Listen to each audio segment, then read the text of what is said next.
አንድ ቀን ረሱል ሰለላሁ ዐለይሂ ወሰለም ለዓሊ ረዲየላሁ ዐንሁ እንዲህ አሉት፣ አንተ ዓሊ ሆይ ከመተኛትህ በፊት 5 ነገራቶችን ተግበር። አንደኛው ስትተኛ 4000 ዲናር ሶደቃ ስጥ። ሁለተኛው ደግሞ ቁርአንን አኽትም። ሶስተኛ ለጀነት ዋጋዋን ክፈል። አራተኛው 2 ሰዎችን አስታርቅ። አምስተኛው ደግሞ ከዚያም 1 ጊዜ ሐጅ አድርገህ ተኛ አሉት። ዓሊይም ረዲየላሁ ዐንሁ እንዲህ በማለት ጠየቁ፣ የአላህ መልእክተኛ ሆይ ይህን በአንድ ሌሊት እንዴት ማድረግ ይቻላል ብሎ ጠየቃቸው። ረሱልም ሰለላሁ ዐለይሂ ወሰለም የሚከተለውን ተናገሩ። 4 ጊዜ ሱረቱል ፋቲሓን የቀራ 4000 ዲናር ሶደቃ ከሰጠው ጋር እኩል ነው።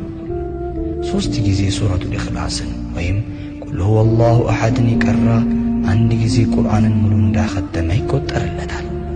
ሶስተኛው ደግሞ 3 ጊዜ ላ ሐውለ ወላ ቁወተ ኢላ ቢላሂል ዐሊይል ዐዚም ያለ የጀነት ዋጋዋን ከፍሏል። አራተኛው 10 ጊዜ እስትግፋር ያደረገ 2 ሰዎችን እንደማስታረቅ ነው። አምስተኛው ደግሞ 4 ጊዜ ሸሃዳን ያደረገ 1 ጊዜ ሐጅ እንዳደረገ ነው። አስብ፣ ይህ መልእክት አንተ ጋር ብቻ እንዲቆይ አትፍቀድ፣ ሌሎችም መጋራ። በአንተ ምክንያት ሌላ ሰው አንብቦ ቢጠቀም